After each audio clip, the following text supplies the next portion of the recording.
What's going on, guys? Welcome back to my channel. The video today is the movies are coming for the month of December.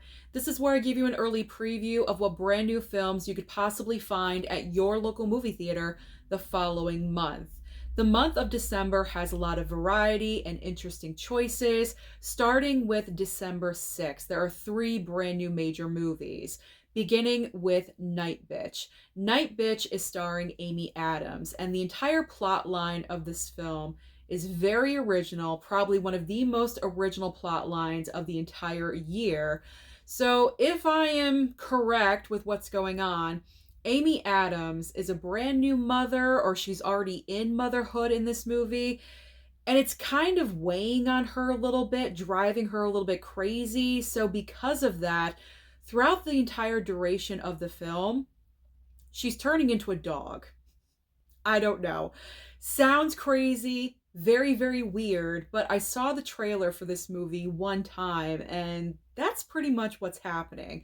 And I feel like I cannot miss this. I have to go and see this at the theater, because who doesn't want to see Amy Adams, a multiple time Oscar nominated actress, acting like a dog? I mean, it just seems too weird to miss out on. So I am putting this on my list. I'm going to go and check this one out. Plus, there is a possibility that Amy Adams could be recognized during award season for this performance. I'm not saying an Oscar nomination, but she could get a Golden Globe nomination. So because of that, I do want to check out NightBitch. So that is on my list. The next movie on this date is called Y2K. It's a comedy that takes place on New Year's Eve in 1999. And I've seen the trailer for this movie a couple of times. It does seem like a lot of fun, a great movie for you to go to the theater with a group of your friends and just have a blast. But personally, for myself, I think I'm not going to go and check out this one because I'd rather go and check out NightBitch. I do have to be honest. That seems more like my cup of tea. But honestly, another reason, it may sound petty, but Rachel Zegler is like the love interest in this movie, and I just do not really care for her. I am not a fan. So because of that, I'm bowing out. I'm not going to go and check out Y2K. Like I said, that may sound petty, I know, but you know what? I'm not going to support her. I just cannot. I don't care for her. So I'm just going to move on to the third movie. The third film on December 6th is called Werewolves, a brand new werewolf movie starring Frank Grillo. And this film actually sounds pretty interesting because apparently there's like some sort of like supermoon involved, and some people, or the majority of people on Earth, have like a sub gene, like a sub werewolf gene inside of them. And because this super moon comes out every like 100 years or something, that activates the gene within you to become a werewolf. I'm probably messing up the plot line a little bit, but it sounds interesting. It really, really does. And I'm happy that this movie is coming out because literally the trailer came out of nowhere. I didn't even know anything about this movie, and then all of a sudden the trailer just randomly dropped one day, and I was like, oh, another werewolf film, because we do have The Wolfman coming out in January. So all of a sudden we have this little surge of werewolf films, which is really cool because I feel like we don't have enough werewolf movies these days. So to get two back to back, I think is really awesome. And this one sounds like I said, sounds like we got a pretty interesting plot line happening. So with werewolves, I'm definitely interested, and I want to check out that movie as well. Let's move on to the following Friday, which is December 13th. We have two brand new movies, major releases anyway. Kraven the Hunter. This is another Sony Marvel villain Spider-Man-less movie that we have to deal with. Granted, the trailer looks decent. I will say that. It looks a lot better than previous Sony Marvel movies like Morbius, Madam Web, things like that. Maybe even the Venom films. Maybe this will be the best out of the Sony Marvel villains that we have, had movies for. But I gotta ask the question, what is the point of these movies? I just don't get it. You are not incorporating Spider-Man in any of these films. Where are we going with these movies? And I know I'm not alone in asking this question, because it just seems like you are teasing us. You are teasing us with all these villains with no Spider-Man in any of these movies. Where are we going? Are we building to something? Are we doing the Sinister Six? Like, I just don't understand where their head is at over at Sony Marvel. I don't get it. So we'll see. I'm not really sure if I want to go and check this movie out. I'm on the fence. I'm not really sure. Like I said, it does seem like the best out of all the Sony Marvel villain movies that we have had. But is that really saying something? Because all the other films have been either so-so or just flat out bad. So I'm not sure. I think this film will make money. I think it's going to perform fairly well. But the weekend after this is just going to take over. So I'm not really sure how Kraven the Hunter is going to perform in the long run. I think it's going to have probably a decent size opening weekend, and then it's going to fall off, unfortunately. So I'm not really sure about Kraven the Hunter. This one is kind of a question mark if I want to go and check it out.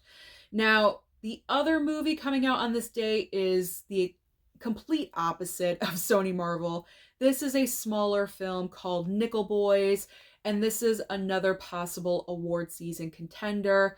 I just briefly read the description of the film because I've heard about the movie, but I didn't know exactly what the film was focusing in on. And apparently it's about two African American boys that are friends, and they're kind of trying to navigate in school. I guess that's the entire point of the film. Like I said, it could be an award season contender. It's out there in the award season circles on social media. People are talking about the film. I would rather go and check out Nickel Boys or NightBitch versus Kraven the Hunter, so I may want to go and check out Nickel Boys instead of that movie. That's a high possibility, a very high possibility. All right, now we are moving on to December 20th. This is going to be a huge day because we have not one, but two brand new animated features targeted towards families and children. So this is going to be very interesting. Who is going to come out on top during this opening weekend? But the first movie on this date is Mufasa, the Lion King. Now, say what you want about the Lion King, about the remake of the live action. I'm sorry, not the remake, the live action, and also the trailer for this movie. People have said that Mufasa from the trailer looks extremely boring. They don't want to go and check it out. Who cares about the prequel story of young Mufasa and Scar? Why do we need this? A lot of people, that's their reaction.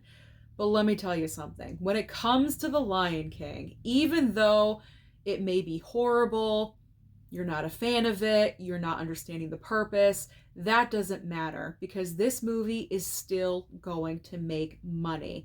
It's coming out at the perfect time of the year for this because we're heading into Christmas.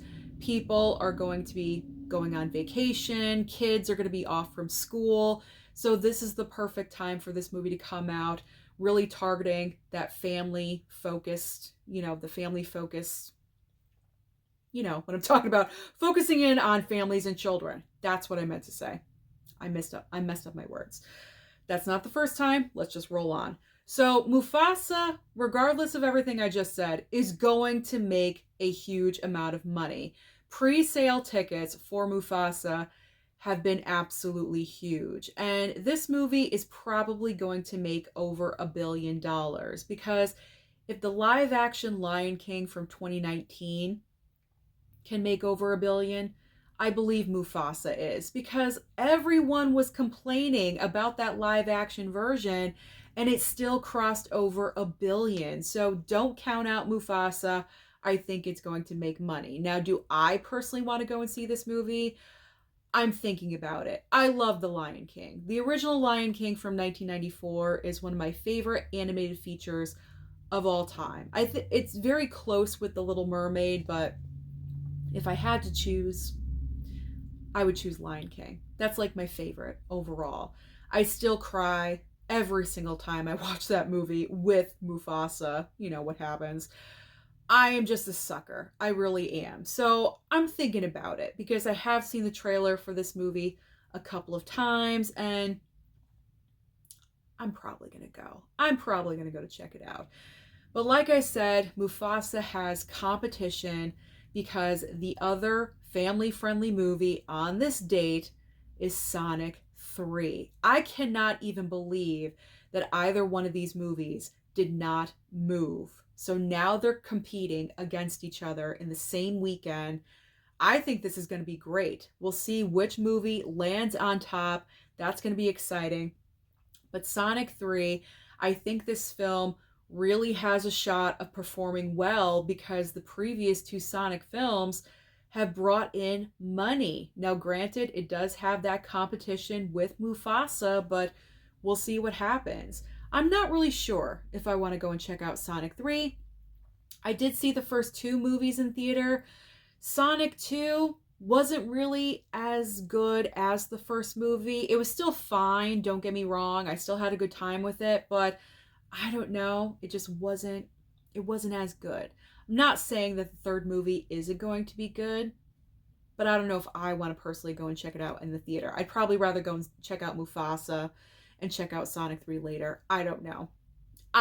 It's kind of a question mark for Sonic 3. But if you're not interested in either one of the animated features, then there is another option for you, another award season contender called The Brutalist. The Brutalist, all I know about this movie is that it stars Adrien Brody. It's an award season contender, and it's almost 4 hours long. Now, I am really questioning whether or not I want to go and check out this movie at the theater because of the runtime.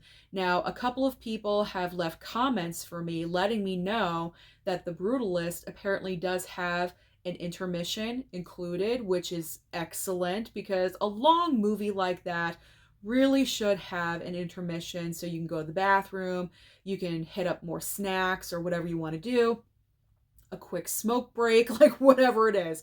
I personally don't smoke, so that's not for myself, but 4 hours is a long investment time, and I'm not really sure if I have that amount of time to go to the theater because, driving to the theater, driving back, the movie itself, we're talking like 5 hours out of my day to go and check out one movie. So I'm not really sure if I want to go to the theater to check this one out. I do want to see it because, like I said, it's going to be an award season contender. I already know it, guaranteed. I'm not sure. I gotta see. If the right day, if I have, 5 hours free one day, sure, I'll go and check it out. But I don't know if I'm going to have that block of time available. So that's where it gets kind of difficult for me. Because I got things to do. I don't have much of a life, but I do have a little bit of a life. I do have cats to care for and things like that. Lame excuse, I know. But it's true. I don't have kids, I have cats. Okay, last date. The last date we're talking about in December is Christmas Day. We always get releases, major releases on Christmas Day every single year.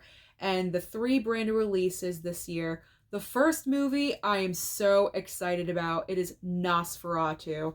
Nosferatu I'm just so excited. I can't even talk right now. It's a brand new film written and directed by Robert Eggers. And that is the main, excitement for me because when it comes to Robert Eggers and his movies, I have enjoyed every single one. The Witch, The Lighthouse, and The Northman. These movies didn't necessarily make huge impacts at the box office, but I really enjoyed them. I feel like Robert Eggers is so talented. He knows exactly what he's doing, the message that he wants to get across with his films. I just think he's fantastic. And for him to take on an iconic vampire like Nosferatu, I am there. I am so there. I cannot wait to see this. I know I'm not the only one. I love vampire movies, and obviously this is a vampire film through and through. I cannot wait to see what Bill Skarsgård looks like, because he is playing Nosferatu, and they have kept him hidden in every single trailer, which I love. They are not revealing him. They've kind of revealed his like silhouette in like shadows and things like that, but you have not seen him face on and actually know what he looks like. And I think that's brilliant. That's like a brilliant marketing campaign, kind of, because that's like kind of like, oh, what am I trying to say? I can't think of the right word. But it makes you want to go to the theater to see the movie, because you want to see what he looks like. So I love that they're not ruining it by showing him off in the trailer. He is hidden, and I believe the entire film is black and white, and that is awesome as well. So I'm so looking forward to checking out Nosferatu. All right, I've gushed enough about that movie. Let's move on. The second film on Christmas Day is called A Complete Unknown. This is a brand new biopic about Bob Dylan, and Timothée Chalamet is playing Bob Dylan. I think I'm going to go and check out this movie. I really enjoy biopics and true stories. You guys know that. And this is also going to be an award season contender, so I feel like I got to go out there and check out this movie. And I think it's going to be well done. Is James Mangold the director of this movie?